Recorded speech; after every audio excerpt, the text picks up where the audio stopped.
আসসালামু আলাইকুম রহমতুল্লাহ। দূরে এবং কাছে যে যেখান থেকে আমার ভিডিও দেখছেন, আশা করি প্রত্যেকে ভালো আছেন, সুস্থ আছেন। আলহামদুলিল্লাহ, মহান আল্লাহ তাআলার অশেষ রহমতে আমিও ভালো আছি। প্রতিদিনের মতো আমি রান্নার রানী আফরোজা নতুন আরও একটি রান্নার রেসিপি নিয়ে হাজির হলাম। পুরো ভিডিওটা স্কিপ না করে দেখতে থাকুন বন্ধুরা। আজকে আমি জলপাই দিয়ে আচার বানাবো। আচার খেতে যারা যারা পছন্দ করেন অবশ্যই আমার ভিডিওটা দেখে যাবেন শেষ পর্যন্ত। এখানে আমি 2 কেজি পরিমাণ জলপাই নিয়েছি, এগুলো ক্লিন করে নিয়েছি। এখন আচার করার জন্য আমি চুলার মধ্যে একটি প্যান বসিয়ে দিলাম আর 5 ফোড়ন দিয়ে দিলাম 3 টেবিল চামচ পরিমাণ, দিয়ে নেড়ে চেড়ে ভেজে নিচ্ছি। যখনই খুব সুন্দর একটা ফ্লেভার ছড়াবে তখনই 5 ফোড়নটা হয়ে যাবে। 5 ফোড়নটাকে আমি উঠিয়ে আরও একটা প্যানের মধ্যে পর্যাপ্ত পরিমাণে সরিষার তেল দিয়ে দিচ্ছি আর দিয়ে দিচ্ছি রসুনের কয়েকটি কোয়া। আমার কাছে বড় রসুন ছিল না, আমি দেশি ছোট্ট রসুনটাকেই ছিলে নিয়েছি। তারপর দিয়ে দিয়েছি 4টা দিয়ে দিলাম শুকনা লাল মরিচ, দিয়ে খানিকটা ভেজে নেব। অনেকটা ভাজা হয়ে গেলে আমি এই পর্যায়ে জলপাইগুলো দিয়ে দেব। সবগুলো জলপাই দিয়ে নেড়ে চেড়ে অনবরত কুক করতে থাকব। আর দিয়ে দেব এখন স্বাদ মতো লবণ। যেহেতু জলপাই অনেক টক, তো লবণ আরও লাগতে পারে। আমি এই পর্যায়ে লবণ দিয়ে দিলাম 2 চামচ পরিমাণ। আপনারা যারা যারা আমার ভিডিওটা ফেসবুক পেজ থেকে দেখছেন, অনুরোধ করছি ফলো দিয়ে সাথে থাকবেন। আর যারা যারা ইউটিউব থেকে দেখছেন, অনুরোধ করছি আমার চ্যানেলটাকে সাবস্ক্রাইব করে দেবেন এবং নতুন নতুন রান্নার রেসিপি পাওয়ার জন্য পাশে থাকা বেল আইকনে টিপ দিয়ে ওকে করে দেবেন। তো জলপাইটা অনেকটা কুক হয়ে যাওয়ার পর আমি 1.5 কাপ পরিমাণ চিনি দিয়েছি। তারপর লাগলে পরে আবার দেব। আর চিনিটা হচ্ছে যে যেরকম খেতে পছন্দ করেন সেরকমই দেবেন। আর আজকের এই আচারটা মূলত আমি করতেছি আমার 2 কন্যার জন্য, কারণ তাদের জন্য যেহেতু করতেছি আমি ঝালের পরিমাণটাও কম দেব আর টক মিষ্টি ঝালই রাখবো। এখানে 1 চামচ পরিমাণ দিচ্ছি লাল মরিচের গুঁড়া। তো আমি যদি শুধু নিজে খাওয়ার জন্য করতাম তাহলে আরও 2 চামচ পরিমাণ দিতাম। এতে কি হতো, ঝাল ঝালও হতো আর আচারের কালারটা অনেক বেশি সুন্দর আসতো।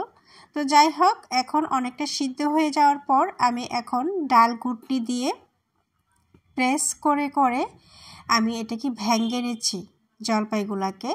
তো পুরোপুরি ভাঙবো না, আধা ভাঙা করে নিয়েছি। আশা করি দেখে বুঝতে পারছেন।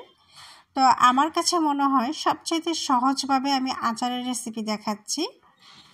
তো আমি আরও একটা লবণ দিয়ে দিয়েছি। আর কেন বললাম যে সবচেয়ে সহজভাবে দেখাচ্ছি, তার কারণ হচ্ছে অনেকেই আচার বানা, অনেকের রেসিপি আমি দেখি, কারণ একবার সিদ্ধ করে, তারপরে একবার ভর্তা করে, তারপরে আরেকবার রান্না করে, মানে অনেক ঝামেলা করেই দেখা রেসিপিটা। আর আমি খুব সহজে কিন্তু দেখাচ্ছি। তো আমার মেয়েকে একটু দিয়েছিলাম খাওয়ার জন্য মাঝখানে, সে আবার বলতেছে আচার দাও আচার দাও। তো সে বললো যে টকের পরিমাণটা একটু বেশি। তো আমি আরও আধা কাপ পরিমাণ চিনি দিয়ে দিয়েছিলাম আর দিয়ে দিলাম 5 ফোড়নগুলো যেগুলো আমি ভেজে নিয়েছিলাম। আর এখন দিয়ে দিলাম ভিনেগার, দিয়ে দিলাম প্রায় 3 টেবিল চামচের মতো অনুমান করে। তো দিয়ে এখন অনবরত নেড়ে চেড়ে আমি কুক করতে থাকবো ততক্ষণ পর্যন্ত যতক্ষণ পর্যন্ত না আচারের সম্পূর্ণ পানি শুকিয়ে যায়।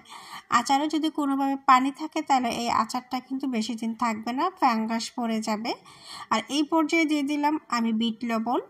বিট লবণ দিলে আচারের টেস্টটা অনেক বেশি বেড়ে যায়। আর আপনারা কারা কারা আচার খেতে পছন্দ করেন কমেন্ট করে জানাবেন। আমি তো অনেক বেশি পছন্দ করি। আর বেশিরভাগ পছন্দ হচ্ছে আমার আমের আচার বলেন, জলপাইয়ের আচার বলেন, বিভিন্ন আচারের মধ্যে টক ঝাল মিষ্টি আচারটাই আমি বেশি পছন্দ করি। শুধু মিষ্টিটাও আমার বেশি ভালো লাগে না, আবার বেশি টক আচারটাও বেশি ভালো লাগে না। 3টা ফ্লেভারে যে আচারটা হয় সেটাই আমার ভালো লাগে। আর আমি কিন্তু আচারে কোনো ফুড কালার ইউজ করব না, তার কারণ হচ্ছে ফুড কালারটা আচারটাকে আকর্ষণীয় করে বটে, কিন্তু স্বাস্থ্যের জন্য ক্ষতিকর। ঘরে যেহেতু একটা খাবার বানাবো, এটার সাথে যদি আবার ক্ষতিকর কিছু দেই তাইলে তো আর হয় না। আপনাদের সাথে কথা বলতে বলতে আমার আচারটা হয়ে গিয়েছে। খুব সহজ এবং সিম্পলভাবে কিন্তু আমি আচারটা করে দেখাইলাম। দেখুন বন্ধুরা, কালারটা কীরকম এসেছে। খুব বেশি লোভনীয় না, তবে খেতে অনেক বেশি টেস্টি হয়েছে। এখন আমি একটা কাচের বয়মের মধ্যে আচারটা নিয়ে নিচ্ছি। আর আচারে কোনো হাত লাগাচ্ছি না, যেই খুন্তি দিয়ে আমি আচারটা রান্না করেছি সেই খুন্তি দিয়েই ভালোভাবে আচারটাকে আমি কাচের বয়মে রেখে দেবো, বছর জুড়েও নষ্ট হবে না। তো আপনারা যারা যারা আমার রেসিপিটা এই পর্যন্ত দেখেছেন প্রত্যেকেই অসংখ্য ধন্যবাদ এবং অফুরন্ত ভালোবাসা। এই যে আমার আচার বয়মে নেওয়া হয়ে গিয়েছে। তো যাই হোক, আজকের মতো আল্লাহ হাফেজ, দেখা হবে কোনো আরো একটি ভিডিওতে।